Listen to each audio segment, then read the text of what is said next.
Hello everyone, how are you guys? I really hope you all are doing well. तो आज हम लोग करने वाले हैं कंप्यूटर 3.0 का नेक्स्ट चैप्टर।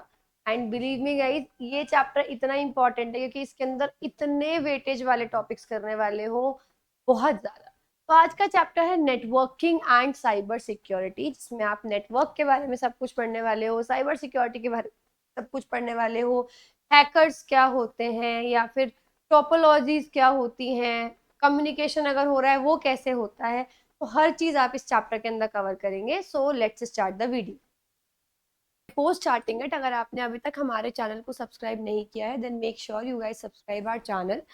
ऑल्सो आप हमारे साथ टेलीग्राम पर जुड़ सकते हैं ताकि सारी अपडेट्स आपको टाइमली मिलती रहे, एकदम सबसे पहले आपको मिल जाए। साथ में यूट्यूब पर भी हमने फ्री प्लेलिस्ट बना दी है ताकि आपको कोई भी वीडियो आपकी मिस नहीं हो और आपको आराम से just by clicking on the related topic आपको सारी वीडियोस एक जगह पर मिल जाएं।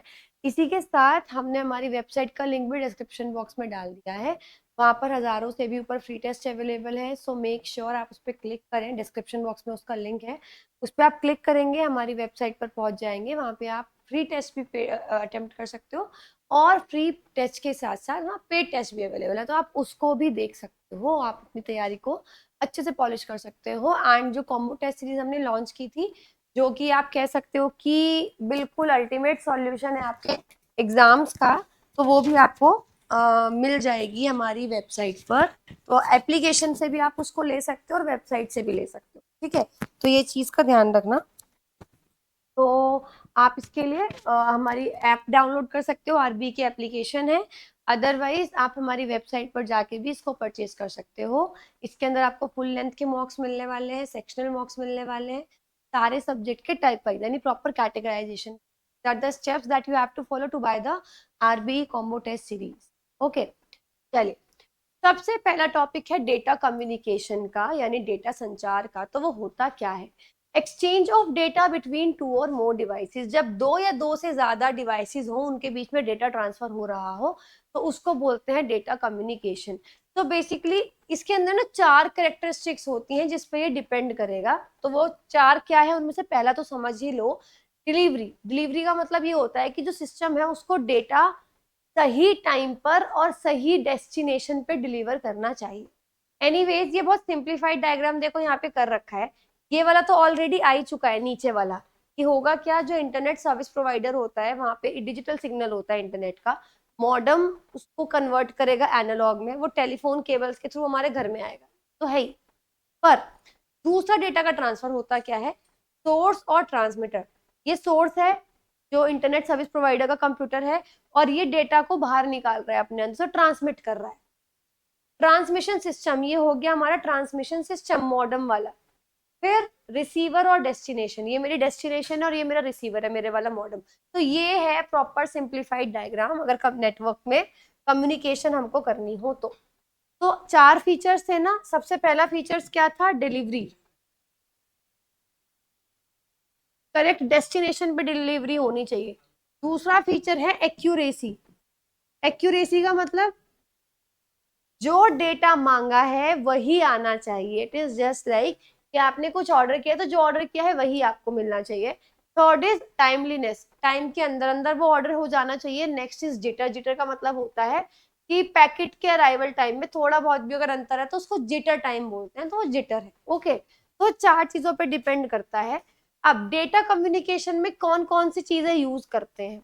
एक तो सेंडर जो डेटा को भेजेगा, फिर एक है ट्रांसमिशन मीडियम, यानी मीडियम क्या यूज किया है। फॉर एग्जाम्पल अभी जो हमने डायग्राम पढ़ा था उसके अंदर आपका जो इंटरनेट सर्विस प्रोवाइडर थे वो तो था सेंडर, टेलीफोन लाइंस जो केबल होती है टेलीफोन वाली, मॉडम वो हो गया ट्रांसमिशन मीडियम, मेरा कंप्यूटर था रिसीवर। ठीक है, ये तो सिंपल डायग्राम है। लेकिन तीसरी चीज, भाई सेंडर रिसीवर एक, ट्रांसमिशन मीडियम दूसरा, तीसरा है प्रोटोकॉल्स। क्योंकि जब भी डेटा ट्रांसफर होता है, जैसे मैं हमेशा बताती हूँ, रूल्स फॉलो करने पड़ते हैं, प्रोटोकॉल्स फॉलो करने पड़ते हैं। तो third one is message and protocol. क्या मैसेज भेज रहे हो, क्या प्रोटोकॉल वो फॉलो करेगा। तो ये तीन कंपोनेंट्स हैं डेटा कम्युनिकेशन के। सबसे पहले मैं बात करती हूँ सिग्नल्स की। जब भी कोई डेटा भेजना है तो डेटा का मतलब ये नहीं कि कोई मैसेज भेजना है तो मेरा मैसेज ऐसे ही चला जाएगा।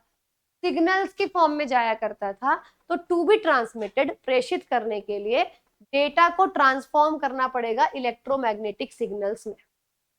ठीक है, इलेक्ट्रोमैग्नेटिक सिग्नल्स में परिवर्तित करना पड़ेगा। डेटा एनालॉग भी हो सकता है और डिजिटल भी हो सकता है, ध्यान रखना। एनालॉग डेटा उसको बोलते हैं जो कॉन्टिन्यूअस में पढ़ चुके हो, फर्स्ट क्लास में पढ़ा दिया था मैंने, जो कॉन्टिन्यूअस डेटा होता है। ठीक है, जैसे हमारी वॉइस, एनालॉग क्लॉक, ये सब कॉन्टिन्यूअस डेटा है, हमारी हार्ट बीट, हमारी ब्रीदिंग रेट। इसके अलावा डिजिटल डेटा जिसकी फिक्स वैल्यूज होती है, कॉन्क्रीट वैल्यूज होती है, जैसे डिजिटल क्लॉक, कंप्यूटर, सारा इंफॉर्मेशन डेटा डिजिटल डेटा होता है इसके। ठीक है, तो ये सब सिग्नल्स होते हैं। कंप्यूटर नेटवर्क क्या होता है? बेसिकली एक ऐसा नेटवर्क, नेटवर्क का मतलब होता है जोड़ जुड़ाव। देखो होता क्या है, जैसे एक नेबरहुड है, एक मोहल्ला है, तो उसके अंदर क्या है, उन सबका ना नेटवर्क है, वो सब एक दूसरे से जुड़े हुए हैं, वो सब एक दूसरे को जानते हैं, वो एक उनका नेटवर्क बन गया। इस तरीके से कि जिस तरीके से सारे कंप्यूटर जुड़े हुए हैं उसको बोलते हैं नेटवर्क। तो जो आपका कंप्यूटर नेटवर्क है, इसके अंदर कंप्यूटर सारे जुड़े हुए होते हैं ताकि वो डेटा भेज सके एक दूसरे को, इंफॉर्मेशन भेज सके, कोई रिसोर्स शेयर करना है, संसाधन शेयर करना है, वो शेयर कर सके। अब अलग अलग कंप्यूटर एक दूसरे से जुड़े हुए होंगे तो नाम सबका चेंज हो जाएगा। कंप्यूटर, हम कंप्यूटर वर्ड यूज नहीं करेंगे, हम वर्ड यूज करते हैं नोड्स। ठीक है, तो जो कंप्यूटर के बीच का जो कनेक्शन है, ये जो कनेक्शन है, या तो ये वाला कनेक्शन यूज करेंगे हम केबल के थ्रू, यानी वायर्ड मीडिया, या फिर हम यूज करेंगे वायरलेस मीडिया। यानी दो कंप्यूटर्स को ज्वाइन करने के लिए हम केबल के थ्रू भी उनको ज्वाइन कर सकते हैं, और बिना केबल वायरलेस कनेक्शन से भी इनको हम ज्वाइन कर सकते हैं। तो यही है इसका नेटवर्क। अब कितने तरीके के नेटवर्क्स होते हैं? 7 तरीके के नेटवर्क्स होते हैं। लैन, मैन, वैन, पैन, कैन, सैन और वीपीएन। तो ये अलग अलग नेटवर्क्स हैं। आप देखो कि कंप्यूटर सब जुड़े हुए हैं, कहीं पे लैन है, कहीं पे पैन, और इन सबको कनेक्शन जो देता है वो सब, मतलब ये सब भी कनेक्टेड है आपस में इंटरनेट के जरिए। तो सबसे पहले हम बात करते हैं लैन की, यानी लोकल एरिया नेटवर्क। बिल्कुल एक लिमिटेड एरिया में जितने भी कंप्यूटर्स हैं, जब वो कनेक्ट होते हैं, इसके अंदर नॉर्मली ईथरनेट केबल यूज करते हैं। ईथरनेट केबल के जरिए कंप्यूटर्स यूज जो वो सॉरी जुड़े हुए होते हैं, उसी को आप लैन बोलते हो। सो बेसिकली एक ऑफिस के अंदर, या एक कंप्यूटर स्कूल के अंदर, एक कॉलेज के अंदर जितने भी कंप्यूटर्स, जब वो इंटरनेट से कनेक्टेड होंगे, उसको बोलेंगे लोकल एरिया नेटवर्क। इसके अंदर ईथरनेट यूज करते हो या बस नेटवर्क यूज करते हो, जो कि बहुत कॉमन एग्जांपल्स है ईथरनेट और बस नेटवर्क इसके, लैन के। Man, metropolitan area network. अब मेट्रोपॉलिटन एरिया नेटवर्क क्या है? बेसिकली एक ऐसा कंप्यूटर नेटवर्क जो पूरी सिटी में होगा, दैट इज MAN, मैन। ठीक है, मेट्रोपॉलिटन सिटीज होती है ना, वहां से याद रखना है इसको। मेट्रोपॉलिटन एरिया जो नेटवर्क है, इसका साइज लैन से बड़ा होता है और वैन से छोटा होता है, वाइड एरिया नेटवर्क से छोटा होता है। ठीक है, इसके अंदर पूरी की पूरी सिटी या पूरा का पूरा टाउन का एक बहुत बड़ा एरिया कवर हो जाता है। ठीक है, जैसे केबल टीवी, सिंपल। तो केबल टीवी में अगर आपने नोटिस किया होगा, केबल टीवी में ना कुछ मोहल्लों का होता है, कुछ नेबरहुड का होता है। अब तो डिश टीवी है, ऑनलाइन आप सब देखते हो, बट जब पहले हुआ करते थे तो केबल टीवी कैसे हुआ करते थे कि 2-3 मोहल्ले हैं, उनमें एक केबल कनेक्शन आ रहा है, अलग मोहल्ला है उसमें अलग कनेक्शन लेना पड़ रहा है। तो इस तरीके से हुआ करता था। ठीक है, तो ये है मैन। फिर आ जाओ वैन, वाइड एरिया नेटवर्क। इसके अंदर पूरी कंट्री, पूरा कॉन्टिनेंट या पूरा का पूरा वर्ल्ड भी कनेक्ट हो सकता है, जैसे इंटरनेट इसका एग्जांपल है वैन। ठीक है, तो सबसे छोटा है लैन, लैन से बड़ा है मैन, मैन से भी बड़ा है वैन। मेनली तो ये 3 होते हैं जिनके बारे में क्वेश्चन पूछा जाता है। अब छोटे छोटे छोटे छोटे हैं जो आपको समझने हैं। पैन, पर्सनल एरिया नेटवर्क, यानी मैं और मेरे से जुड़ी हुई कुछ डिवाइसेस जो मैं यूज करती हूँ, फॉर एग्जांपल मेरी घड़ी, मेरा फोन, मेरा लैपटॉप। इसके अलावा आप कह सकते हो मेरे पास कोई स्पीकर है, मेरे पास कोई ईयरबड्स हैं, ब्लूटूथ स्पीकर है, हेडफोन्स हैं, वो सारी डिवाइसेस वो पेन में आएंगी, पर्सनल एरिया नेटवर्क। इसके अंदर मल्टीपल डिवाइसेस या इक्विपमेंट का एक ही यूजर, यानी सिंगल यूजर का जो एनवायरमेंट है, 10 मीटर से 30 फीट तक की रेडियस के बीच में, वो अलग अलग डिपेंड करता है किसके पास कितना है, उसमें कनेक्शन जो होता है उसको पैन बोलते हैं। ये अलग अलग computer device, telephone, laptop, PDA, printer, smartphone और उन सबको कनेक्ट करती है आपस में, सिंपल। तो सिंगल यूजर के लिए ये होती है, ठीक है। सिंगल यूजर की जो डिवाइसेस हैं, अगर आपको उनको कनेक्ट करना है तो आप पैन का इस्तेमाल करोगे। इसके बाद आ जाओ कैन, कैंपस एरिया नेटवर्क, यानी अगर आपको दो तीन, आप कह सकते हो, अब जैसे इस एक स्कूल की 4-5 ब्रांच है, सब में अलग अलग लैन नेटवर्क होगा, क्योंकि एक स्कूल के लिए तो हम लैन नेटवर्क यूज करते हैं, उनको आपस में कनेक्ट करने के लिए आप कैन यूज करते हो, कैंपस एरिया नेटवर्क। तो इसके अंदर कई सारे लैन को, जो कि एक छोटे से एरिया के अंदर है, जैसे स्कूल्स, यूनिवर्सिटी का कैंपस है, कॉर्पोरेट बिल्डिंग्स है, इन सबको आपस में जोड़ने में मदद करता है, सिंपल। सैन क्या है? Storage area network. So basically एक बहुत ही हाई स्पीड का नेटवर्क है, जो कि ब्लॉक लेवल नेटवर्क प्रोवाइड करता है स्टोरेज के लिए। मतलब मेनली इसका काम होता है स्टोर करना, इंफॉर्मेशन को स्टोर करने का काम होता है सैन का। वीपीएन क्या है? Virtual private network. होता क्या है? एक प्राइवेट नेटवर्क है जो आप, मतलब पब्लिक नेटवर्क है, आपको कुछ खोलना है लेकिन अब आपको कुछ सर्च करना है, लेकिन प्राइवेटली, कि किसी को पता ना लगे, जिस चीज को सर्च करना है उसको भी पता ना लगे कि कौन सा कंप्यूटर इसको सर्च करना है, then you can use it web VPN, जैसे इंटरनेट। देखो, इसके अंदर यूजर इंफॉर्मेशन सेंड कर सकता है, रिसीव कर सकता है एक पब्लिक नेटवर्क के अंदर, लेकिन as if there computing devices were directly connected to the private network. मतलब होता क्या है, अगर मान लो, जैसे आपने देखा होगा, अगर आप किसी वेबसाइट पे, कई बार क्या होता है कि इंस्टाग्राम पे एड्स आते हैं, मान लो आपने किसी एड पे गलती से क्लिक हो गया, आपने क्लिक कर लिया, तो उनको आपकी इन्फॉर्मेशन सारी पता लग जाएगी, आपका फोन नंबर या जो भी चीज है, फिर वो फोन करते रहते हैं बार बार। होता कैसे है? इसी तरीके से होता है कि आपने क्लिक किया, उनके पास सारा इन्फॉर्मेशन चला गया, फिर वो आपको कॉल करेंगे। लेकिन अगर आपको इस तरीके से करना है कि उनको पता ही ना लगे कि आप हो, तो आप वीपीएन ऑन करते हो, तो उसमें क्या होता है कि एक वर्चुअल नेटवर्क में आपको एक अलॉटमेंट नंबर मिल जाता है, वो रियल है ही नहीं, वो पता ही नहीं लगेगा, क्योंकि वो सिर्फ तब तक है जब तक आपने उसे खोल रखा है, उसे बंद कर दोगे तो वो एड्रेस भी खत्म हो जाएगा। उसको बोलते हैं वीपीएन। वीपीएन की फुल फॉर्म बहुत ज्यादा पूछी जाती है। VPN stands for virtual private network. चलो, ये तो हो गया आपके नेटवर्क के कितने कितने तरीके के। अब नेटवर्क किनको जोड़ते हैं? कंप्यूटर को जोड़ते हैं, जिनको नोड्स बोलते हैं, राइट। तो किस किस तरीके से जोड़ सकते हैं? या तो पॉइंट टू पॉइंट कनेक्शन करते हैं, जिसके अंदर एक लिंक प्रोवाइड किया जाए, कराया जाता है दो डिवाइसेस के बीच में वायर के थ्रू। इधर सीपीयू में भी एक लिंक होगा, इधर सीपीयू में भी लिंक होगा, उसको कनेक्ट करेंगे। एक है मल्टी पॉइंट कनेक्शन, जिसके अंदर दो से ज्यादा डिवाइसेस एक ही लिंक को यूज कर सकती हैं कनेक्ट होने के लिए, सिंपल, ठीक है। तो ये चीज का आप ध्यान रखोगे। जैसे डिश टीवी होता है, तो डिश टीवी से ये सैटेलाइट राउटर हो गया, इससे आपका कंप्यूटर भी कनेक्ट है, इससे आपका फोन भी कनेक्ट है, इसी इंटरनेट से फोन भी कनेक्ट है, टीवी भी कनेक्ट है, कंप्यूटर भी कनेक्ट है। और नॉर दूसरी तरफ क्या हो गया, मान लो एक एनओसी हब में चला गया, वहां से सिर्फ इंटरनेट मिल रहा है, तो अलग अलग तरीके के कनेक्शन होता है। जैसे ये वाला है, ये मल्टी पॉइंट कनेक्शन। यहाँ पे क्या था? सैटेलाइट राउटर एक ही लिंक है, लेकिन उससे कई सारी डिवाइसेस कनेक्टेड थी। और जो पहले डिश वाले टीवी आते थे, वो सिंगल पॉइंट की डिश में आया इंटरनेट, और उससे बस आपका कंप्यूटर चल रहा है, दैट्स इट, ठीक है। चलो, types of data communication. Data जब कम्युनिकेट होता है एक कंप्यूटर से दूसरे कंप्यूटर में, तो वो कम्युनिकेशन जो है वो किस तरीके, कितने कितने तरीके की हो सकती है। तो सबसे पहले है सिंप्लेक्स। सिंप्लेक्स का मतलब है, अगर मैं यहाँ से कुछ बोल रही हूँ, तो आपको मेरी बात सुननी पड़ेगी, आप तब तक कुछ नहीं बोल सकते जब तक मैं चुप नहीं हो जाती, सिंपल। तो ये एक तरफ का होता है, यूनिडायरेक्शनल कम्युनिकेशन होता है, जिसमें केवल एक डिवाइस सेंडर है, दूसरी रिसीवर है। सॉरी, वो भी फिक्स है, ऐसा भी नहीं है कि जब तक मैं चुप नहीं हो जाती आप नहीं कुछ बोल सकते, वो तो हाफ डुप्लेक्स में आएगा, छोड़ दो। सिंप्लेक्स में क्या होता है, हमेशा मैं ही बोलूंगी, जैसे अभी राइट नाउ हो रहा है कि आप वीडियो देख रहे हो, मैं ही बोल रही हूँ और आप सुन सकते हो, आप मुझे सुना नहीं सकते एनी हाउ, क्योंकि I am not there, right. तो होना क्या है, सिंपल सी चीज है, अब आपने स्पीकर या कीबोर्ड के जरिए, आप कंप्यूटर को इंस्ट्रक्शन दे रहे हो, क्या कंप्यूटर आपको कीबोर्ड के जरिए इंस्ट्रक्शन दे सकता है? वापस नहीं दे सकता ना। स्पीकर के जरिए आप सुन सकते हो, क्या आप स्पीकर को कुछ सुना सकते हो?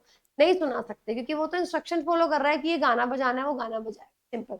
तो दिस इज सिंप्लेक्स कम्युनिकेशन, जैसे कि ये टीवी के अंदर होता था, ठीक है। आपको बस इंफॉर्मेशन मिलेगी, आप उस पर कुछ भेज नहीं सकते, देन कम्स हाफ डुप्लेक्स, जैसे वाई उसमें होता है ये वॉकी टॉकी।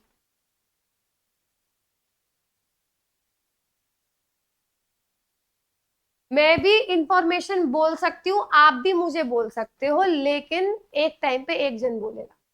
अगर मैं बोल रही हूँ आपको चुप रहना पड़ेगा, जब मैं चुप हो जाऊंगी तो आप बोलोगे, तब मुझे चुप रहना पड़ेगा, बहुत सिंपल है। तो बाई डायरेक्शनल कम्युनिकेशन है, दोनों तरफ से हो सकती है, दोनों डिवाइसेस इंफॉर्मेशन भेज भी सकते हैं, रिसीव भी कर सकते हैं, लेकिन एक टाइम पर नहीं, जैसे वॉकी टॉकीज का सबसे बेस्ट एग्जांपल है।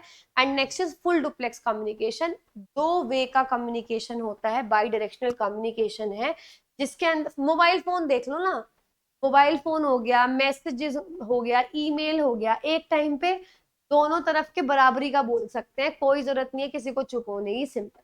तो ये है आपका डुप्लेक्स, फुल डुप्लेक्स कम्युनिकेशन, इसके बारे में भी कई बार आता है। नेक्स्ट आ जाओ वोल्टी, VOLTE, इसकी फुल फॉर्म आती है voice over long term evolution. एक हाई स्पीड, मतलब बहुत तेज स्पीड में अगर कम्युनिकेशन बातचीत करनी है फोन पे, तो हम इसका यूज करते हैं। इसके अंदर IoT, IoT stands for internet of things, वो चीजें जो इंटरनेट से चलती हैं, चाहे वो हेडफोन यूज कर रहे हो, स्पीकर्स यूज कर रहे हो, ठीक है, वियरेबल्स हो गए, घड़ी के जरिए आप बात कर रहे हो। तो इसके अंदर क्या होता है, अगर आपको फटाफट से इधर से आप बोल रहे हो, वहां तक आपकी आवाज जा रही है, तो वो जो आपका नेटवर्क है दैट इज वोल्टी, ठीक है। पहले VoIP यूज करते थे, इसके अंदर ये मेनली वॉइस के लिए था, और मल्टीमीडिया वीडियोस और सॉन्ग्स के लिए था इंटरनेट के जरिए, लेकिन अब इससे भी बेटर आ चुका है, दैट इज VoLTE। जब आप फोन मिलाते हो ना, कभी भी देखना, वो जहाँ पे नेटवर्क आते हैं उसके ऊपर लिखा आता है VoLTE, क्योंकि वो प्रोटोकॉल आपका फोन यूज करता है बातचीत के लिए। Next is network topology. अब देखो, आपको ये पता लग गया अलग अलग कंप्यूटर कनेक्ट होते हैं, तो कनेक्ट हो सकते हैं वायर के थ्रू भी, वायरलेस के थ्रू भी, कंप्यूटर को नोड्स बोलते हैं। तो तीसरी चीज ये पता लगी कि जब वो कनेक्ट करते हैं तो जो कम्युनिकेशन है, जो बातचीत है, तीन तरीके की हो सकती है, सिंपलेक्स, हाफ डुप्लेक्स और फुल डुप्लेक्स। फिर आपको ये भी पता लग गया कि जो क्या कहते हैं, जो आपका कंप्यूटर है वो कैसे कैसे कनेक्ट हो सकता है, अभी आएगा आगे। पर अभी आप क्या पढ़ रहे हो, ये कंप्यूटर है, आप अब पढ़ रहे हो इस नेटवर्क के बारे में कि ये नेटवर्क कैसे कैसे हो सकते हैं, राइट। तो नेटवर्क टोपोलॉजी, इसके अंदर अलग अलग चीजें आप यूज करोगे, लाइक नोड्स, कंप्यूटर्स कैसे कनेक्ट होंगे, क्या लिंक्स होंगे, इसके अंदर मेनली कौन कौन सी टोपोलॉजीज पढ़ने वाले हो, कौन कौन सी शेप पढ़ने वाले हो, फिजिकल टोपोलॉजी और लॉजिकल टोपोलॉजीज। मतलब क्या है इसके अंदर, कि ये जो नेटवर्क है ये कंप्यूटर को जोड़ रहा है, तो कंप्यूटर कैसे कैसे जुड़ सकते हैं। अब तक जो जो आपने पढ़ा, अगर मैं बात बताऊं नेटवर्क्स में ही, कि बातचीत कैसे कैसे होती है, आपने वो पढ़ लिया। नेटवर्क यानी कितने कितने कंप्यूटर जुड़ सकते हैं, आपने वो पढ़ लिया। और कंप्यूटर जुड़ेंगे कैसे, किस किस शेप में जुड़ सकते हैं, अब आप वो पढ़ने वाले हो, उसको बोलते हैं शेप वाइज नेटवर्क्स को पढ़ने के लिए टोपोलॉजी, ठीक है। तो आप देख सकते हो अलग अलग तरीके की टोपोलॉजी है, सबसे सिंपल होती है बस टोपोलॉजी। बस टोपोलॉजी में क्या होगा, सारे के सारे कंप्यूटर एक लाइन में कनेक्टेड होंगे। इसकी एक बहुत बड़ी सबसे सस्ती टोपोलॉजी होती है ये, सबसे चीप। और इसकी बहुत बड़ी डिसएडवांटेज ये है कि अगर ये कंप्यूटर खराब हो गया ना, तो इसके बाद का कोई कंप्यूटर किसी काम का नहीं है, बहुत सिंपल सी चीज। तो इसको लीनियर बस टोपोलॉजी भी बोलते हैं। सारे कंप्यूटर एक सेंट्रल केबल से जुड़े हुए होते हैं, मल्टी पॉइंट कनेक्शन होता है, एक ये पॉइंट, एक ये पॉइंट, एक ये पॉइंट, तो एक ही केबल में बहुत सारे पॉइंट्स होंगे। अगर इस केबल में कोई ब्रेक आ गया तो पूरा नेटवर्क फेल हो जाता है। ट्रांसमिशन स्पीड बहुत धीरे होती है इसके अंदर, मतलब बहुत धीरे धीरे डेटा ट्रांसफर होता है। और ये बहुत इंपॉर्टेंट है, आई रिमेम्बर एक क्वेश्चन पूछा गया था कि कौन सी टोपोलॉजी में टर्मिनेटर यूज होते हैं। एक बात सुनो, ये सिंगल वायर है ना, पूरी की पूरी लंबी वायर है, तो पूरी की पूरी लंबी वायर में इधर उधर वायर को खत्म करने के लिए, कि यहाँ से शुरू हो रही है यहाँ पे खत्म हो रही है, क्या यूज करते हो, टर्मिनेटर का इस्तेमाल किया जाता है बस टोपोलॉजी में। ध्यान से समझ लेना, बहुत इंपॉर्टेंट है, पेपर में पूछा गया है कि टर्मिनेटर्स कौन सी टोपोलॉजी में यूज करते हो, सिंपल वाली में, बस टोपोलॉजी, सिंपल। अगली है रिंग टोपोलॉजी। देखो, ये एक ही डायरेक्शन में होती है, अब जैसे या तो ऐसे होगी या ऐसे, वो डिपेंड करता है बनाई कैसे गई है। अगर इस कंप्यूटर को इस कंप्यूटर से कनेक्ट होना है ना, तो सारे ऑन करने पड़ेंगे कि रिंग की फॉर्म में है, वो भी यूनिडायरेक्शनल। अब इसका जो स्ट्रक्चर होता है वो रिंग की तरह होता है, वो तो हमको पता लग गया। नोड्स आपस में सर्कुलर मैनर में वृत्ताकार रूप से जुड़े होते हैं। ट्रांसमिशन स्पीड इसमें भी बहुत धीरे होती है। सभी कंप्यूटर के बीच संचार करने के लिए उनका चालू होना आवश्यक है, उनको चार्ट करना जरूरी है। लिंक यूनिडायरेक्शनल है, एक ही डायरेक्शन में डेटा ट्रांसफर होगा, या तो ऐसे क्लॉकवाइज या एंटी क्लॉक। अगला है चार टोपोलॉजी। देखो ये तो दिख रहा है तुमको। चार टोपोलॉजी में होता क्या है, एक मेन डिवाइस होती है जिसको बोलते हैं सेंट्रल हब, बाकी सारी डिवाइसेस इससे कनेक्टेड होंगी, ठीक है। और जैसे मैं बार बार कंप्यूटर का इस्तेमाल कर रही हूँ, ये सारे कंप्यूटर इससे जुड़े, जरूरी नहीं है कि सिर्फ कंप्यूटर हो, इंटरनेट वाले प्रिंटर भी हो सकते हैं, फैक्स मशीन हो सकती है, स्कैनिंग मशीन हो सकती है, जो भी इंटरनेट से चलती है वो सब चीजें हो सकती है। तो सबको नोड्स का मैंने नाम दे दिया। तो इसके अंदर सारे डिवाइसेस, ये सब डिवाइसेस कनेक्ट हैं एक सेंट्रलाइज्ड डिवाइस से जिसको बोलते हैं हब, ठीक है।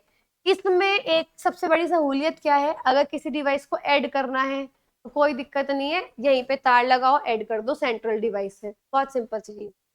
लेकिन इसमें प्रॉब्लम, हाँ दूसरा आसान चीज है कि अगर इसमें कहीं प्रॉब्लम आ गई तो उसकी पहचान करना आसान होता है, सबको देखने की जरूरत नहीं पड़ेगी, बस जो चल नहीं रहा हो उसे देखो कि अच्छा यानी इसी वायर में प्रॉब्लम है। इसके अलावा डेटा कम्युनिकेशन बहुत जल्दी जल्दी होता है, इसमें बहुत जल्दी जल्दी डेटा ट्रांसफर होता है हब की वजह से, जिसको स्विच भी बोलते हैं। अगर सेंट्रल डिवाइस खराब हो गई, हाँ फिर आपका पूरा का पूरा नेटवर्क, यानी इसका ध्यान रखना पड़ेगा आपको सेंट्रल डिवाइस का, ये खराब हो गई तो ये सारी डिवाइसेस में से कोई भी नहीं चलेगी। मैश टोपोलॉजी कौन सी होती है, it is a mess, it is a total mess, इसको याद रखो मेस की तरह। इसमें एक कंप्यूटर, मान लो जैसे मैं बहुत सिंपल से शुरू करूं, 3 कंप्यूटर हैं आपके, तो ये हर एक कंप्यूटर बाकी दोनों से जुड़ा हुआ होगा।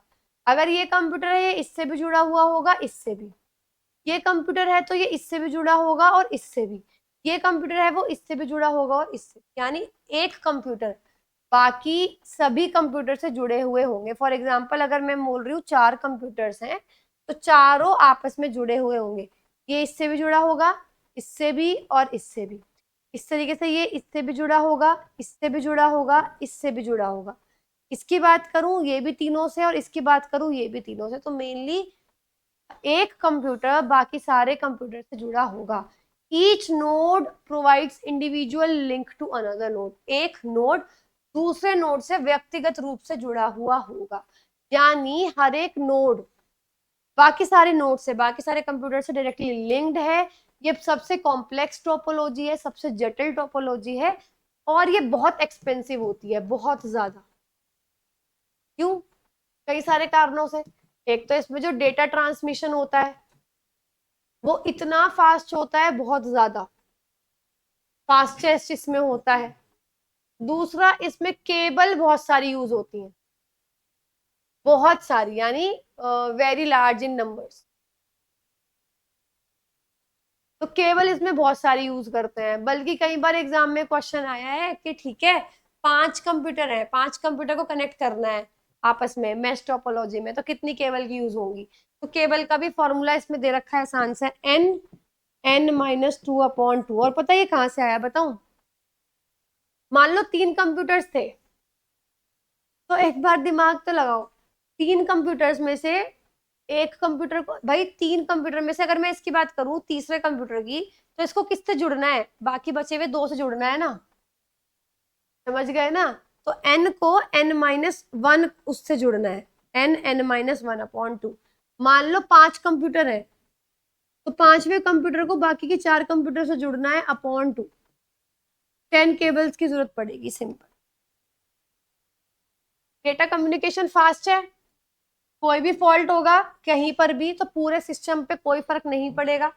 सबसे एक्सपेंसिव है ये क्योंकि केबल बहुत यूज होते हैं, और अगर आपको n नोड्स कनेक्ट करने हो तो कितने वायर्स चाहिए होंगे, n-1/2। तीनों चीजें मैं आपको बता चुकी हूँ ऑलरेडी। अब आ जाओ ट्री टोपोलॉजी पे। ट्री टोपोलॉजी में क्या होता है, ये एक हाइब्रिड टोपोलॉजी है, यानी इसके अंदर ना 2 टोपोलॉजीज मिक्स होती हैं। सबसे पहले तो बस, बस का मतलब जैसे एक लाइन में इधर भी है कनेक्शन, इधर भी कनेक्शन है, यानी लाइन में। और दूसरी होती है आपकी स्टार। स्टार में क्या होगा, अगर आपको याद हो, सेंट्रल हब वाली, ये सेंट्रल हब है, इससे आपके और कनेक्शन है। तो ये हाइब्रिड है, यानी मिक्स है। इसके अंदर क्या होता है, अलग अलग स्टार टोपोलॉजीज को बस की तरीके से एक सेंट्रल केबल से कनेक्ट कर दोगे। इसी को एक्सटेंडेड स्टार टोपोलॉजी के नाम से जाना जाता है। अगर सेंट्रल बैकबोन केबल ये खराब हो गई, पूरा नेटवर्क फेलियर है, सेंट्रल हब जो है वो खराब हो गया, तो ये वाली चीजें खराब है। सिंपल। हाइब्रिड टोपोलॉजी कौन सी होती है, जिसमें आप कोई भी दो या दो से ज्यादा टोपोलॉजीज मिक्स करोगे, उसको हाइब्रिड टोपोलॉजी बोलते हैं। अपने हिसाब से जब आपको आपके ऑफिस में कैसे सेटअप की जरूरत है, जब आप वैसे यूज करो कि हाँ मुझे ये टोपोलॉजी ज्यादा बेटर लग रही है, तो आप जब उसको यूज करते हो, यानी इसके अंदर कोई स्टैंडर्ड टोपोलॉजी नहीं है कि हाँ मैं बोल दूं कि इसका नाम ये, इसको बोलते हैं हाइब्रिड। जब भी दो या दो से ज्यादा टोपोलॉजीज मिक्स करने की कोशिश करोगे, उसको बोलते हैं आप हाइब्रिड टोपोलॉजी। देखो सबके डायग्राम्स आ गए।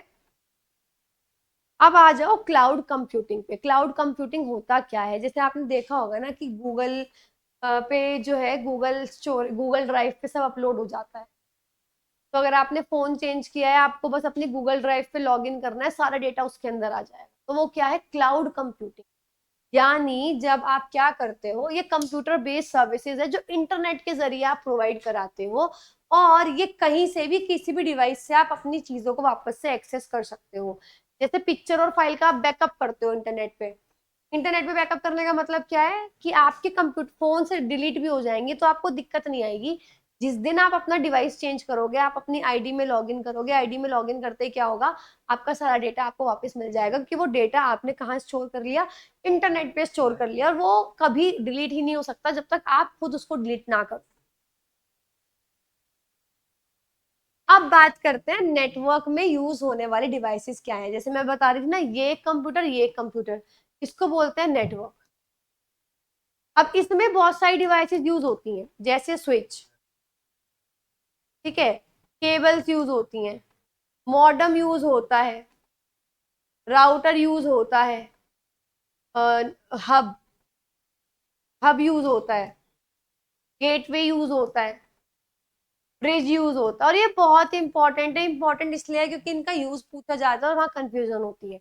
सबसे पहले मैं बात करती हूँ मॉडेम की, जिसकी फुल फॉर्म होती है मॉड्यूलेटर डीमॉड्यूलेटर। ये डिजिटल सिग्नल को एनालॉग सिग्नल में कन्वर्ट करता है, एनालॉग सिग्नल को डिजिटल सिग्नल में कन्वर्ट करता है। मॉडेम का मेन काम होता है हमें इंटरनेट अवेलेबल कराना।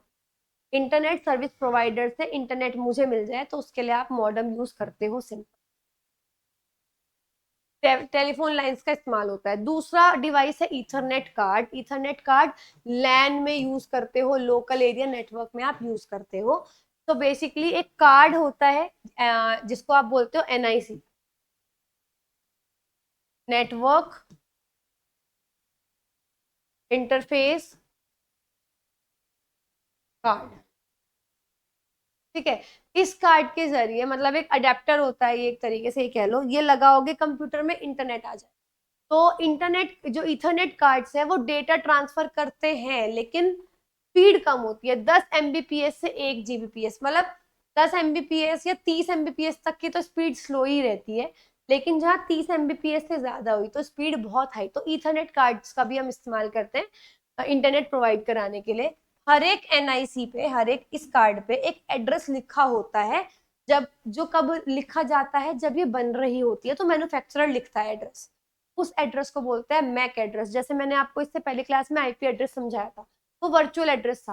वो इंटरनेट का मतलब आप ये समझ लो कि एक पार्टी है तो उस पार्टी में हर एक को एक नंबर दे दिया, लेकिन वो नंबर वर्चुअल है, ठीक है।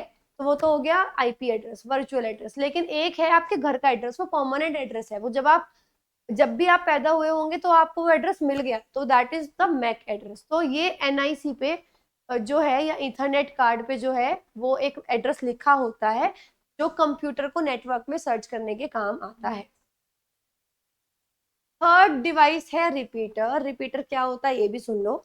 चाहे मॉडेम या किसी भी जरिए आपके फोन में या आपके कंप्यूटर में इंटरनेट आ गया, अब आप बैठे हो बिल्कुल अंदर और आपको नेटवर्क चाहिए बाहर तक, पर हो क्या रहा है, आधे रास्ते तक जाते जाते वो उसकी रेंज खत्म हो रही है। तो आप किसका यूज करते हो, रिपीटर का यूज करते हो। रिपीटर का काम होता है कि जो सिग्नल्स वीक वीक वीक आ रहे हैं उसको एकदम से एम्पलीफाई कर देना, एकदम से वापस उनको स्ट्रेंथ दे देना, ताकि वो और दूर तक जा सके, सिंपल। तो सिग्नल्स जो है एक लिमिट के बाद तक अपनी स्ट्रेंथ लूज कर देते हैं और वीक हो जाते हैं। तो इस कंडीशन में ओरिजिनल सिग्नल्स को वापस से रीजनरेट, यानी मान लो देखो यहाँ पे है सोर्स जहां से इंटरनेट आ रहा है, मुझे चाहिए सिग्नल्स यहाँ पर, ये डेस्टिनेशन है। तो यहाँ से सिग्नल्स आने शुरू हुए थे, यहाँ तक आते आते बिल्कुल वीक हो गए। तो मैंने क्या किया, यहाँ लगा दिया रिपीटर। रिपीटर लगाते ही अब ये वापस से बढ़ना शुरू हो जाएंगे। तो सिग्नल्स जो वीक हो गए उनको वापस से रीजनरेट करने के लिए रिपीटर का इस्तेमाल करते हैं। ये उन सिग्नल्स पे काम करता है जो इसको सिग्नल से, जो वायर्स के थ्रू इसको सिग्नल मिल रहा है उसको और एम्पलीफाई ये कर देगा। फिर आ जाओ हब पे। अब जैसे मैंने बताया था ये कहाँ पे यूज हो रहा था, इस चार टोपोलॉजी में यूज हो रहा था। ठीक है, ये एक हब था, यहाँ से अलग अलग कंप्यूटर्स कनेक्टेड थे। तो हब का इस्तेमाल करते हो अलग अलग कंप्यूटर्स को ज्वाइन करने के लिए। जो डेटा किसी भी लाइन पे आ रहा है, पर हाँ इसमें ये बहुत बड़ी डिसएडवांटेज है, इसके पास कोई डेटा आया तो ये डेटा सब में भेजेगा, चाहे भेजना सिर्फ इसको हो पर ये सब में भेजेगा। उसके बाद क्या होगा, जिसको रखना है वो रख लेगा, बाकी सारा इसको छोड़ देंगे, डेटा को आगे जाने देंगे। दूसरी चीज, अगर दो जगह से डेटा एक साथ आ गया तो यहाँ डेटा कोलाइड हो जाएगा, वो सब गड़बड़ा जाएगा। तो ये बहुत मतलब एक ऐसी डिवाइस नहीं है जो रिलायबल है। नेक्स्ट आ जाओ स्विच पे। अब देखो स्विच क्या है, हब को स्विच भी बोलते हैं, पर क्या डिफरेंस है क्योंकि अलग अलग आप बोल रहे हो। हब था बहुत रॉ, रूड, ठीक है, रूडिमेंट्री कह लो। मैंने थोड़ा सा हब को अपडेट कर दिया। जैसे हब क्या कर रहा था, इंफॉर्मेशन भेजनी है, 10 कंप्यूटर कनेक्ट है तो इंफॉर्मेशन 10 के 10 के पास भेज रहा था। स्विच है इंटेलिजेंट हब।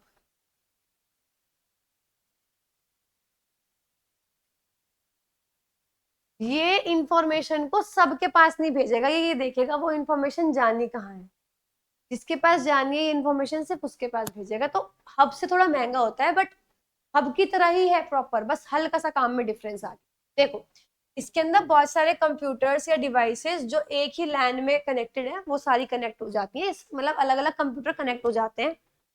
जब डेटा आता है तो स्विच डेस्टिनेशन एक्सट्रैक्ट करता है कि कहाँ तक उस डेटा को जाना है, उसके बाद वो प्रॉपर उसी जगह भेजेगा। It send signals to only selected devices. वो सब जगह नहीं भेजता, वो सिर्फ सिलेक्टेड डिवाइस तक भेजता है, इसीलिए उसको इंटेलिजेंट हब भी कहा जाता है। तो हब और स्विच में बस इतना सा फर्क है। फिर आ जाओ राउटर पे। अब राउटर तो मैंने आपको बता दिया क्या काम करता है। इंटरनेट आ गया मॉडेम के जरिए, पर आपको उस इंटरनेट से आपको अपनी अलग अलग डिवाइसेस कनेक्ट करनी है, तो आप क्या इस्तेमाल करोगे, राउटर। ये लैन में इंटरनेट देगा ये तो कोई बात नहीं, हमको पता है। It can analyse data being carried over a network, decide and other how it is packaged and send it to other network of a different type. देखो होता क्या है, मेरे पास 5 अलग अलग डिवाइसेस हैं जो मुझे कनेक्ट करनी है इंटरनेट से। मेरी वॉच भी है, मेरे ब्लूटूथ ईयरफोन्स भी हैं, ईयरबड्स भी हैं, हेडफोन्स भी हैं। अब सारी अलग तरीके की डिवाइसेस है, सब में इंटरनेट जाना है पर अलग तरीके से जाएगा, राइट। तो राउटर वो डिवाइस है जो ये एनालाइज करेगी कि डेटा जो जाना है वो किस तरीके का जाना है, उसको उस हिसाब से ऑल्टर भी कर देगी, उसको अलग तरीके के नेटवर्क पे भी वो भेज सकती है, क्योंकि ऑब्वियसली बात है सारी डिवाइसेस मेरी है तो उन पे सब पे डेटा जाना है ना, तो कैसे जाना है इस तरीके से जाएगा। जैसे डेटा को अलग अलग पैकेट्स में डिवाइड कर देती है। अब ये पैकेट्स मान लो अलग अलग नेटवर्क में जाने हैं, जो कोई नेटवर्क ऐसा है छोटा छोटा पैकेट्स में जाएगा, ये नेटवर्क ऐसा था इसके पास जो डेटा जाना है बहुत छोटे छोटे पैकेट्स में जाना है, फिर मेरे फोन में डेटा बड़े पैकेट्स में जाना है। तो राउटर उसी हिसाब से डेटा के पैकेट बनाएगा, किसके पास जो डेटा जाएगा वो छोटे पैकेट्स में जाएगा, मेरे फोन के पास जो डेटा आएगा वो लार्ज पैकेट्स में आएगा, सिंपल। फिर आ जाओ गेटवे पे। तो गेटवे होता क्या है, ये कॉम्बिनेशन है सॉफ्टवेयर और हार्डवेयर का, बहुत इंपॉर्टेंट है गाइस, ध्यान से समझना। गेटवे तो आपको समझाते समझाते मेरे को ऐसा याद हुआ है ना, दो बिल्कुल अलग तरीके के नेटवर्क्स हैं। इस नेटवर्क में अलग कंप्यूटर्स कनेक्टेड है, इस नेटवर्क में अलग कंप्यूटर्स कनेक्टेड है, और मुझे इनको आपस में जोड़ना है। तो मैं क्या करूंगी, इन दोनों के बीच में गेट लगा दूंगी, सिंपल। ये रहा वो गेट। ये एक अलग तरीके का नेटवर्क था, ठीक है। यहाँ नेटवर्क इंटरनेट से मत समझना, यहाँ नेटवर्क का मतलब है कंप्यूटर के जुड़ने से। यहाँ अलग कंप्यूटर्स जुड़े हुए थे, यहाँ अलग कंप्यूटर जुड़े हुए थे, मुझे इनको कनेक्ट करना है, तो मैंने गेटवे लगा दिया, simple. It is use to connect different types of two और more networks having different protocol services and. ये अलग प्रोटोकॉल यूज कर रहे हैं, ये अलग प्रोटोकॉल यूज कर रहे हैं, ये अलग एनवायरमेंट में है, ये अलग एनवायरमेंट में, मुझे इन्हें कनेक्ट करना है, कुछ नहीं करना, मुझे इनके बीच में गेटवे लगाना है, सिंपल। तो यही आता है कि अगर दो अलग अलग नेटवर्क को जोड़ने के लिए आपको यूज करना हो, तो आप क्या डिवाइस का यूज करोगे, गेटवे, सिंपल। ब्रिज आएगा ये। अच्छा, जो गेटवे है वो एंट्री और एग्जिट का काम करता है। यहाँ से यहाँ जाना है एंट्री, वापस आना है तो एग्जिट। तो एंट्री और एग्जिट का जो पॉइंट है वो गेटवे ही है। गेटवे ही एंट्री और एग्जिट का काम करता है, ये सबसे पहली बात ध्यान रखना। इसके अलावा किसी भी डेटा को अगर एक नेटवर्क से दूसरे नेटवर्क में जाना है, तो सबसे पहले वो कहाँ से जाएगा, गेटवे से ही जाएगा। If a node from one computer, one network wants to communicate with a node of a foreign network, अगर एक नेटवर्क का नोड, यानी एक नेटवर्क का कंप्यूटर था, इधर वाले का एक कंप्यूटर इधर वाले नेटवर्क के दूसरे कंप्यूटर से कनेक्ट करना चाहता है, तो गेटवे को भेजेगा वो डेटा कि मुझे ये उससे कम्युनिकेशन करना है, तो ये डेटा आप उस तक पहुंचा दो। तो गेटवे है जो उसे सबसे बेस्ट रास्ता देगा, भैया तुम इस रास्ते से, वो इस रास्ते पे जाओगे तो वो तुम्हें कंप्यूटर मिलेगा, वहां जाके उससे मिलो, सिंपल।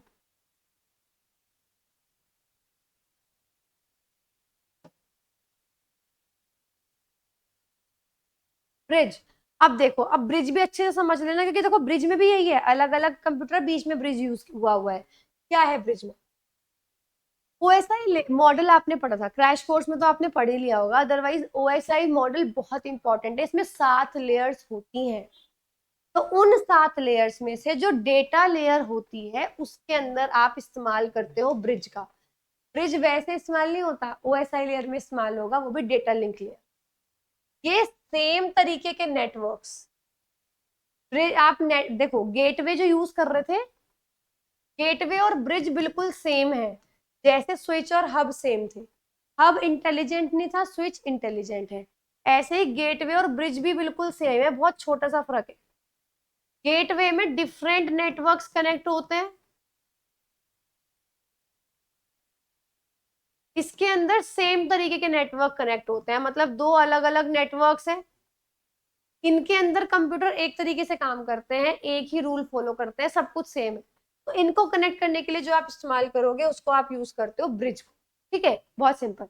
या आप ये कह सकते हो एक बहुत बड़ा नेटवर्क था, तो इसने उसको दो हिस्सों में तोड़ दिया, क्योंकि सब कुछ सेम ही काम कर रहे हैं ना, सिंपल। अब ये तो हो गई सारी डिवाइसेस जितनी आपने पढ़ी, अब हम बात करते हैं नेटवर्क प्रोटोकॉल्स की। वैसे प्रोटोकॉल्स पिछले चैप्टर में कर चुके हो, एनीवेज प्रोटोकॉल्स वो रूल्स हैं जो ये डिटरमाइन करते हैं कि बातचीत कैसी होनी है, ओके। बहुत सारे प्रोटोकॉल्स होते हैं, TCP IP transmission control protocol, internet protocol, ये इंटरनेट के लिए काम होता है। एचटीटीपी, अगर आपको वेब पेजेस शेयर करने हैं, एक दूसरे को भेजने हैं वेबसाइट्स, तो आप इसका इस्तेमाल करते हो।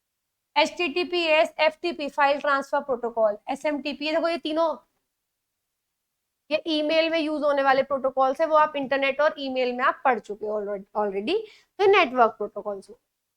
अब आ जाओ मैक एड्रेस। मैक एड्रेस किस पे लिखा होता था, अगर आपको याद हो, एनआईसी कार्ड पे, ठीक है, ईथरनेट कार्ड पे लिखा होता था। तो इसका फुल फॉर्म होता है मीडिया एक्सेस कंट्रोल, ये फिजिकल एड्रेस होता है, ये एनआईसी कार्ड पे।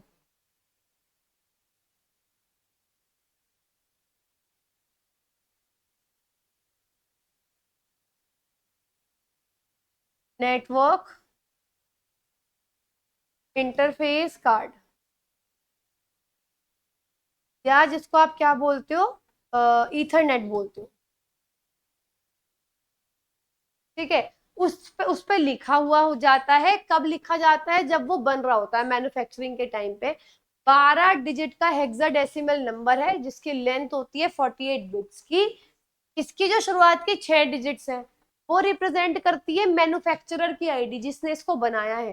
लास्ट की 6 आईडी वो सीरियल नंबर है जो कार्ड को आपने दे दिया।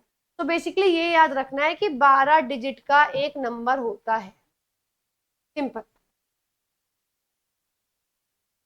आईपी एड्रेस क्या था? इंटरनेट का एड्रेस है भाई। एक तो हो गया फिजिकल एड्रेस, भाई बहुत सारे कंप्यूटर जुड़े हुए हैं, नेट देखो दो अलग तरीके के आपने पढ़ा था। इंटरनेट वाले में इंटरनेट नेटवर्क पढ़ा था कि इंटरनेट के जरिए कैसे जुड़े हुए हैं, और दूसरा है फिजिकल नेटवर्क जो वायर ब्रिज इन सब के जरिए कंप्यूटर जुड़े हुए होते हैं। तो इंटरनेट वाला जो एड्रेस है उसको बोलते हैं आईपी एड्रेस, ये वर्चुअल एड्रेस होता है। एक नेटवर्क में, एक इंटरनेट इंटरनेट नेटवर्क पे किसी कंप्यूटर को आइडेंटिफाई करना है तो आप आईपी एड्रेस का इस्तेमाल करते हो, लॉजिकल एड्रेस होता है। अब दो तरीके के एड्रेस होते हैं, IPv4 और IPv6। ठीक है, ये है 32 बिट का एड्रेस। मेरा मेनली होता क्या है इसके अंदर, इसमें जो डिजिट्स होती हैं 0 to 255। ठीक है, 0 से 255, इसके ऊपर बहुत सारे क्वेश्चंस आते हैं, क्योंकि क्या बोलेंगे, बताओ इनमें से कौन सा एक करेक्ट, कौन सा एक करेक्ट आईपी एड्रेस नहीं है। तो कैसे पता लगाओगे? अगर डिजिट इनसे इनके बीच में है तो वो करेक्ट आईपी एड्रेस है, अदरवाइज नहीं। तीसरा है IPv6, जैसे IPv4 32 बिट का है, IPv6 126 बिट का है। कैसे पता लगेगा? IPv4 का मतलब है 2 की पावर 4। ठीक है, आई गेस, नहीं 2 की पावर 4 नहीं, 2 की पावर 5, 32 बिट का हो गया ना, और 0 से 255। तो आई गेस मैं आपको बताऊं, ये आएगा, 1 सेकंड का टाइम दो मुझे।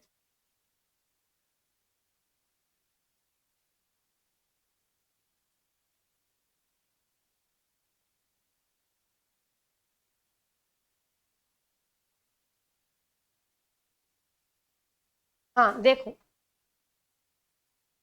IPv4 है 32 बिट का, है ना, 4 × 8 32 होता है ना। तो यहाँ पे जो नंबर यूज करोगे 2 की पावर 8, यानी 256, 0 से 256, यानी 0 और 255 के बीच में नंबर होने चाहिए। IPv6 में आ गया 2 की पावर, आई गेस ये आएगा 7। मतलब ये लर्न ही करना पड़ेगा। ये 128 बिट का होता है, इसमें 16 बाइट्स होते हैं, पर इसके ऊपर ना वो नहीं आता कि कहाँ से कहाँ के बीच में डिजिट्स होनी चाहिए, क्योंकि हेक्साडेसिमल हो गया। तो IPv4 का याद रखना, बस 0 से 255 के बीच में नंबर होने चाहिए इसके। आगे और ये मैं आपको बताऊंगी ये 2 की पावर 8 कहाँ से आया, डोंट वरी। अभी नहीं, इसके बाद ना आपका एक वो आएगा इसके अंदर, जिसमें आप ये पढ़ोगे कि जब कैसे न्यूमेरिकल्स ट्रांसफॉर्म होते हैं, कैसे न्यूमेरिकल्स बनते हैं बाइनरी से, कैसे कैसे। तो उसमें आपको सारा पता लग जाएगा कि जब बाइनरी से ट्रांसफॉर्म करते हो ऑक्टाडेसिमल में, डेसिमल में, तो कैसे कैसे आप क्वेश्चंस करते हो, तो वहां पता लग जाएगा 2 की पावर 8 कहाँ से आया। अब आगे आ जाओ, मालवेयर। मालवेयर क्या होता है? Malware stands for malicious software. Malicious means harmful, जो आपको हार्म करेगा, सिंपल। छोटा सा प्रोग्राम है जो हमारे सिस्टम में कहीं से भी आ सकता है, हमें इन्फेक्ट कर सकता है, हमारे सिस्टम को हार्म कर सकता है बेसिकली। अलग अलग तरीके के होते हैं, जैसे virus, bomb, trojan horse, spyware, adware, rootkit, keyloggers, logic bomb और रैंसमवेयर, सब के बारे में पढ़ने वाले हैं। एक एक लाइन आराम से फटाफट पढ़ो। साइबर सिक्योरिटी क्या होती है? हमारे कंप्यूटर सिस्टम की सिक्योरिटी को साइबर सिक्योरिटी बोलते हैं। अब तो साइबर सिक्योरिटी के अलग अलग मीनिंग भी आ चुके हैं, कि अगर कोई हमको ऑनलाइन हैरेस कर रहा है, वो भी साइबर क्राइम में आता है, राइट। तो साइबर सिक्योरिटी हमको वहां से भी प्रोवाइड की जाती है। तो बेसिकली साइबर सिक्योरिटी का मतलब है हमारे कंप्यूटर सिस्टम का प्रोटेक्शन, हमारे नेटवर्क का प्रोटेक्शन, हमारे डेटा का प्रोटेक्शन। भाई हमारा डेटा चोरी ना हो जाए, डैमेज ना हो जाए, कोई और उसको हैक ना कर ले, तो सबका आता है साइबर सिक्योरिटी के अंदर। सबसे पहले कुछ की कॉन्सेप्ट्स है। CIA, देखो अब ये मैंने यहाँ पे कनेक्ट किया है करंट अफेयर से, अच्छे से लर्न करना। उसके की कॉन्सेप्ट्स होते हैं CIA, कॉन्फिडेंशियलिटी, इंटीग्रिटी और अवेलेबिलिटी। डेटा कॉन्फिडेंशियल होता है, आपका है तो सिर्फ आपका है। इंटीग्रिटी, जो डेटा सही है, मतलब बिल्कुल राइट और रॉन्ग के प्रस्पेक्ट में, जो चीज सही है वो सही होनी चाहिए, जो चीज गलत है वो गलत होनी चाहिए। एंड अवेलेबिलिटी, यानी जो चीज आपकी है वो आपको हर समय अवेलेबल होनी चाहिए, सिंपल। तो ये साइबर सिक्योरिटी के कोर प्रिंसिपल्स हैं। थ्रेट क्या होता है? धमकी होती है ना, यानी कोई ऐसा डेंजर जो हमारे इंफॉर्मेशन को या सिस्टम को डेंजर पहुंचा सके, हार्म पहुंचा सके। वल्नरेबिलिटी क्या होती है? वल्नरेबिलिटी का मतलब है कि अगर आपके कंप्यूटर का मान लो जो फर्मवेयर है, जो एंटीवायरस प्रोग्राम है, वो उसका एक्सपायर हो चुका है वो, तो अब आपका कंप्यूटर वल्नरेबल है कि कोई, हाँ, कोई स्ट्रॉन्ग वायरस अगर आ गया तो वो अफेक्ट हो जाएगा। समझ रहे हो? अगला है मालवेयर यानी मलेशियस सॉफ्टवेयर, जिसमें वायरस, बॉम्ब्स और ट्रोजन्स आते हैं। अब ये क्या है, ये हम पढ़ने वाले हैं। देखो, सबसे पहले तो कुछ इंडियन साइबर सिक्योरिटी बॉडीज जो है उनके बारे में पढ़ लो। 1 मिनट का गैप लेते हैं बस।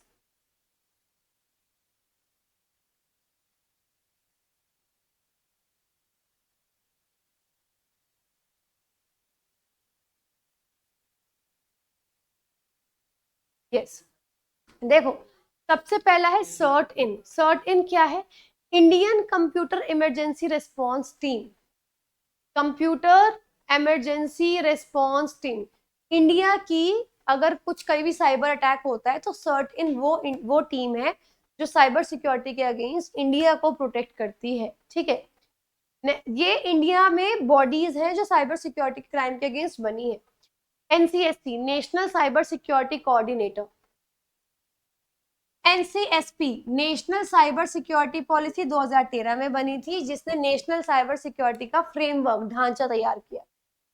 Cyber crime prevention for women and children, CCPWC, women और चिल्ड्रन, जैसे आपने सुना होगा 1900, मतलब विमेन हेल्पलाइन दे रखी है कि आप उस पर कॉल करो, साइबर सिक्योरिटी के लिए, साइबर क्राइम के लिए आप कंप्लेन कर दो, तो ये भी उसी के अंतर्गत बना है। साइबर स्वच्छता केंद्र, ये बोटनेट क्लीनिंग और वॉल्वेयर एनालिसिस सेंटर है। सिंपल, यानी कि अगर मालवेयर आ गया, आप अपने कंप्यूटर को जाके पूरा उसका रीचेक करा सकते हो कि कहीं पे उसमें कुछ है तो नहीं। क्लीनिंग हो जाती है पूरे कंप्यूटर की एक साथ। चलो, अगला है वायरस। तो ये मालवेयर है, राइट? वायरस होता क्या है, वायरस की फुल फॉर्म क्या है?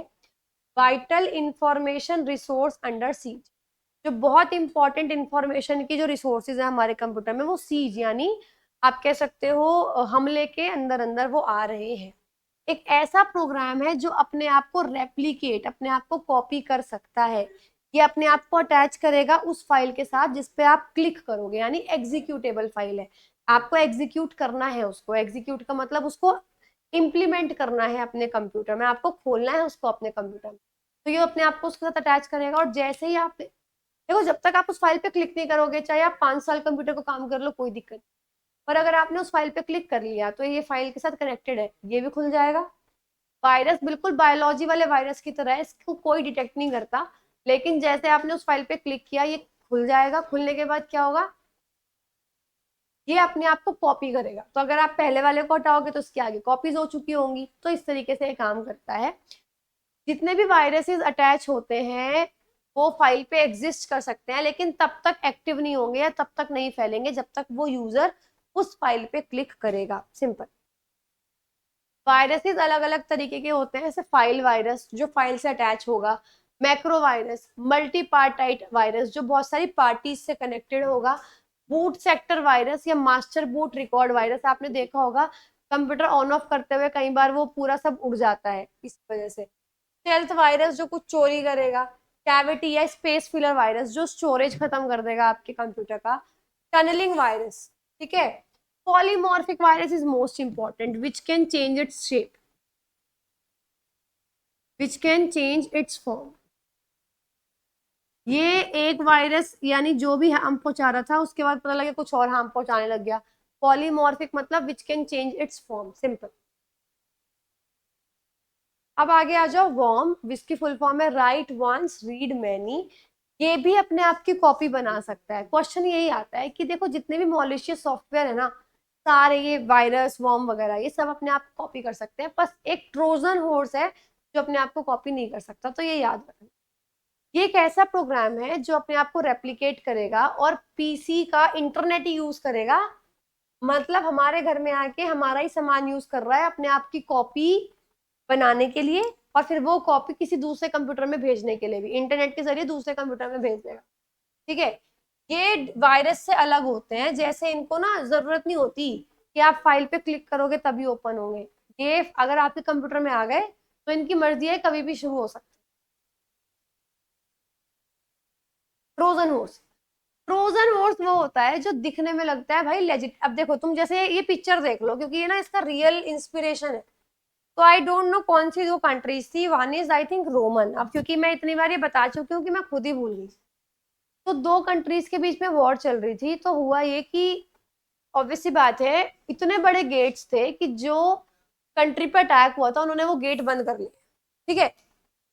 तो जिनको अटैक करना था वो अंदर ही नहीं जा पा रहे थे, तो उन्होंने क्या करा, उन्होंने मतलब ये दिखावा किया कि we are signing a treaty, हम शांति संदेश लेकर आ रहे हैं। तो उन्होंने लकड़ी का घोड़ा भेजा था, खोखला बहुत बड़ा, जिसके अंदर सैनिक थे, अपने बिठा रखे थे सोल्जर्स। इन्होंने गेट खोल दिया, ये अंदर गया, अंदर जाते ये सैनिक बाहर निकले, इन्होंने गेट खोल दिया, तो जो अटैकिंग कंट्री थी वो अंदर घुस गई और सबको मार दिया। तो ट्रोजन हॉर्स दिखने में लगेगा लेजिटिमेट, बिल्कुल मतलब ओरिजिनल सॉफ्टवेयर लगेगा, ठीक है। लेकिन ये अंदर जाते ही, कंप्यूटर के अंदर आते ही अपने आप को इंस्टॉल कर लेगा और जो वायरस और वॉर्म है उनकी तरह काम करेगा। बस एक फर्क है, it does not self replicate, ये अपने आप की कॉपी नहीं बना सकता। ये जिस कंप्यूटर में आया है सिर्फ उसको डैमेज करेगा और दूसरे कंप्यूटर्स तक नहीं जा सकता। बल्कि ये क्या करता है, इसका डैमेज करने का तरीका ये है कि जैसे ये किसी कंप्यूटर में जाएगा ना, तो ये उस कंप्यूटर में सारे रास्ते खोल देगा कि किसी और को आना है तो वो भी आ सकता है, सिंपल। फिर आ जाओ स्पाईवेयर। स्पाई मतलब होता है जासूस, सिंपल सी बात है। ये एक ऐसा मालवेयर है जो एक कंप्यूटर पे इंस्टॉल हो जाएगा ताकि उस यूजर की पर्सनल इंफॉर्मेशन या वो इंटरनेट पे क्या सर्च कर रहा है आप उस सब चीजों को देख सको, ठीक है। ये ऐसा सॉफ्टवेयर होता है जो हर चीज रिकॉर्ड करता है कि इस कंप्यूटर के अंदर क्या खुला, क्या सर्च हुआ, ये सब रिकॉर्ड करेगा। और रिकॉर्ड करने के बाद उस एंटिटी को, यानी जिसने भी वो सॉफ्टवेयर भेजा होगा उसके पास, यानी जिसने कोशिश की होगी उसको अटैक करने की, उसके पास सारी इंफॉर्मेशन भेज देगा। ना तो यूजर से पूछेगा ना कॉन्सेंट लेगा, भैया मैं भेज दूं या नहीं भेज दूं। ये इंटरनेट यूजेज मेनली ट्रैक करते हैं और एडवर्टाइजर्स को भेजते हैं। जैसे मैं आपको बता रही थी कि आपने इंस्टाग्राम पे एक ऐड आई और आपने उस पर क्लिक करा, फिर उनके पास सारी इन्फॉर्मेशन चली जाती है आपकी, तो क्या आपसे पूछा जाता है? नहीं। फिर आपके पास वो कॉल करना शुरू करते हैं। तो this is a spy. Rootkit क्या होती है? सो बेसिकली रूट किट क्या करती है, ये एक ऐसा फंक्शन है जो खुद कोई डैमेज नहीं करती, पर ये इतना बड़ा झोल है इसका कि अगर ये आपके कंप्यूटर में आ गई तो इसके होने की वजह से आपके कंप्यूटर में अगर एंटी मालवेयर सॉफ्टवेयर भी है जो ये पहचान ले कि आपके कंप्यूटर में कुछ आया है या नहीं आया, तो अगर ये है ना तो वो सॉफ्टवेयर कुछ पता नहीं लगा सकता, वो किसी को भी पहचान नहीं कर सकता, उसको ये लगेगा कंप्यूटर बिल्कुल ठीक है। तो रूटकिट एक ऐसी एप्लीकेशन है जो खुद की प्रेजेंस तो हाइड करती है, वो अपनी उपस्थिति या उससे रिलेटेड दूसरे जो मालवेयर है उनकी उपस्थिति को कंप्यूटर पर छिपा देता है। ये ऑपरेटिंग सिस्टम की निचली परतों पे काम करता है, जैसे एपीआई फंक्शन, रिडायरेक्शन, बिना दस्तावेज वाले ओएस फंक्शन जो बिना डॉक्यूमेंटेड होते हैं वो, which makes them almost undetectable. मतलब वो ऐसी परतों पे, ऐसी लेयर्स पे काम करते हैं जो मतलब एक तरीके से देखा जाए कि जिनका मतलब जिन पे ध्यान भी नहीं देता, तो अपने आप को छुपा लेती। अगला आ जाओ एडवेयर। या एडवेयर तो यार सब में देखते हो आप, कोई भी ऐप यूज कर रहे हो तो एड्स चल जाते हैं बीच में, फिर रुपए दो तब जाके एड हटेंगे, राइट? सब में यही होता है ना। तो इट इज अ एडवेयर। ये एक लेजिटिमेट ऑल्टरनेटिव है का पैसे कमाने के लिए, मतलब ये वैध है, ये ऑथराइज्ड है, ये ऐसा नहीं है। बट हाँ ये है कि इरिटेटिंग होते हैं एड्स, तो इसलिए ये डाल देते हैं ताकि वो पेमेंट मतलब और एक्स्ट्रा खर्चा ले सके। अगला आ जाओ की लॉगर। की लॉगर क्या है कि जो आप कीज प्रेस करते हो कंप्यूटर की उनको रिकॉर्ड करने के लिए, जनरली पासवर्ड्स वगैरह पता लगाने के लिए इसको इस्तेमाल किया जाता है। ये एक ऐसा सर्विलियंस सॉफ्टवेयर है, एक ऐसा निगरानी करने वाला सॉफ्टवेयर है जो आपके द्वारा दबाए गए प्रत्येक की स्ट्रोक को रिकॉर्ड करके एक लॉग फाइल में, मतलब एक फाइल में लिखता रहता है, उसको स्टोर करता रहता है। और नॉर्मली होता क्या है कि जो भी फाइल आप मैसेज जब आप भेजते हो ना, आपने लिखा हाउ आर यू, तो सामने वाले के पास हाउ आर यू ही जाएगा, बट वो जो जिस रास्ते से जाएगा उसमें वो हाउ आर यू लिखा हुआ नहीं आता, कोई भी रैंडम कोड्स आते हैं। तो ये वाला सॉफ्टवेयर क्या करता है, उन कोड्स को लिखेगा, उसको डिक्रिप्ट करेगा, किस बेसिस पे कि आप कौन सी कीज प्रेस कर रहे हो, कौन सी की प्रेस करने पे कौन सा कोड आ रहा है, तो वो रीजनिंग लगाता है और वहां से सारे मैसेज आपके पढ़ सकता है, सारी इंफॉर्मेशन, पासवर्ड्स वो आपके देख सकते। लॉजिक बॉम्ब क्या होता है? देखो, लॉजिक बॉम्ब ऐसा बॉम्ब है, ऐसा कोड होता है जो कंप्यूटर में डाल दिया जाता है, सॉफ्टवेयर में या ऑपरेटिंग सिस्टम में, और कंडीशंस के साथ। जैसे टाइम बॉम्ब होते हैं कि इतने टाइम के बाद ही फटेगा, राइट? ऐसे ये होते हैं कि जब ये कंडीशंस मैट हो जाएंगी, ये फाइल खुल गई, इसकी कॉपी हो गई, जब ये दोनों चीजें हो जाएंगी, एग्जांपल दे रही हूँ, तो ही ये बॉम्ब फटेगा। अगर ये दो कंडीशंस पूरी जिंदगी मैट नहीं हुई तो ये बॉम्ब नहीं फटेगा, सिंपल। तो ये एक मालिशियस फंक्शन को इम्प्लीमेंट करता है after a certain amount of time, या तो कुछ टाइम के बाद, जो भी फीड हुआ हो, टाइम फीड हुआ होगा तो टाइम के बाद अफेक्ट करेगा, या फिर जब कुछ कंडीशंस मेट हो जाएंगी उसके बाद। रैंसमवेयर क्या होता है? बेसिकली रैंसम मतलब होता है वो रैंसम को ब्राइब बोलते हैं ना, कि हाँ ठीक है, रुपए दो हमको, रुपए की धमकी दी जाती है, उसको रैंसम बोला जाता है। ठीक है। होता क्या है, एक ऐसा सॉफ्टवेयर है जिससे कि मैं अपने कंप्यूटर को ही यूज नहीं कर पाऊंगी, कोई डिवाइस उसको हैक कर लेगी, जब तक मैं उनको रुपए नहीं दूंगी मैं अपना कंप्यूटर यूज नहीं कर सकती। वो किडनैप नहीं करेंगे, बट मैं उसको ऑन ही नहीं कर पा रही, तो सबसे पहले आ जाएगा आप इस पे करोगे तो ये आप यूज कर सकते हो, सिंपल है। तो blocks the user to access their own data, यह उपयोगकर्ता को उसके अपने डेटा तक पहुंचने से रोक देता है और उन्हें ऑनलाइन प्रकाशित करने की धमकी देकर उसके बदले फिरौती की मांग करता है। रैंसम जो है, ब्राइब जो है, वो तब लेता है। हैकिंग, हैकर और क्रैकर में क्या फर्क है? देखो, अब ये सब अटैक वगैरह तो आपने सारे पढ़ लिए, मेन चीज आ जाओ, हैकर्स क्या होते हैं, क्रैकर्स क्या होते हैं, और हैकिंग क्या होती है। हैकिंग एक ऐसी कोशिश है जिसकी मदद से आप, जो भी मेरा कंप्यूटर पे इंटरनेट कनेक्शन है, आप उस नेटवर्क को मैनिपुलेट करने की कोशिश करोगे, उसमें छेड़छाड़ करने की कोशिश करोगे, मेरा सिस्टम में चीजें जो है वो अपने आप देखने की कोशिश करोगे, जिसके लिए आप ऑथराइज नहीं है, उसको हैकिंग बोलते हैं। हैकर वो इंसान है जो ये करेगा। मैलिशियस अटैक जो होते हैं उन्हीं को क्रैकिंग बोलते हैं। देखो, आप मेरे कंप्यूटर पर अटैक कर रहे हो, आप कर रहे हो हैकर, आप हो हैकर, ठीक है।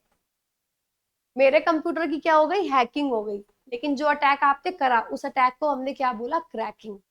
यानी अगर मैं बोल रही हूँ कोई वॉर हो रही है, सिंपल सी चीज है, दो कंट्रीज लड़ रही है, तो कंट्री वाले तो जो हो गए दोनों के, वो तो हो गए लड़ने वाले, ठीक है, राइट। जो हो रही है उसको बोल दिया लड़ाई। और जो आप कर रहे हो, तो आप क्या कर रहे हो, आप अटैक कर रहे हो, तो तीन अलग अलग चीजें हैं पर एक दूसरे से कनेक्टेड है, सिंपल सी चीज।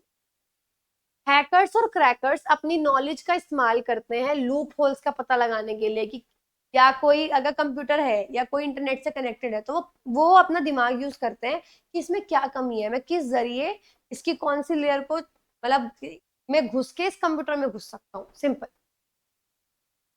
अब देखो, दो तरीके की हैकिंग होती है, अब ये अच्छे से पढ़ना बिल्कुल। एथिकल हैकिंग जो लीगल होती है, गवर्नमेंट ने लीगल की हुई है। कंपनीज क्या करती हैं, अपने अपनी ही वेबसाइट को हैक करवाती हैं, ये पता लगाने के लिए कि क्या सिक्योरिटी में क्या लूप होल है। वो हैक करेंगे, उनको बकायदा पैसे दिए जाते हैं हैकर्स को, वो वाइट हैकर्स होते हैं जो लीगल काम करते हैं। और उससे क्या होगा, कंपनीज को पता लग गया कि हमारी सॉफ्टवेयर में या हमारी सिक्योरिटी में ये कमी है, फिर वो उसको पैच, मतलब उसको ठीक करा लेते हैं। अगला है नॉन एथिकल हैकिंग, जो अवैध हैकिंग होती है। इसमें भी दो होते हैं, एक तो ब्लैक हैट या और एक होते हैं ग्रे। ब्लैक वाले तो ऐसे हैं कि वो तो हैक करेंगे इंफॉर्मेशन लेने के लिए, पैसे कमाने के लिए, वो इलीगल है, ठीक है, उसके मतलब अरेस्ट वगैरह हो जाता है, उसमें पुलिस कंप्लेन हो जाती है। ग्रे हैकर्स क्या कैसे होते हैं, कि वो हैक करते हैं मजे के लिए, भाई अच्छा ठीक है कुछ नई चीज आई इसको हैक करेंगे, हैक करने के बाद मतलब कुछ ये नहीं कि उसको ब्लैकमेल करेंगे रुपए लेंगे, नहीं, बस वो मजे के लिए हैक करते हैं, which is also wrong, simple. आ जाओ व्हाइट हैट हैकर्स पे, जो एथिकल हैकर्स होते हैं, यानी वैध हैकर्स होते हैं।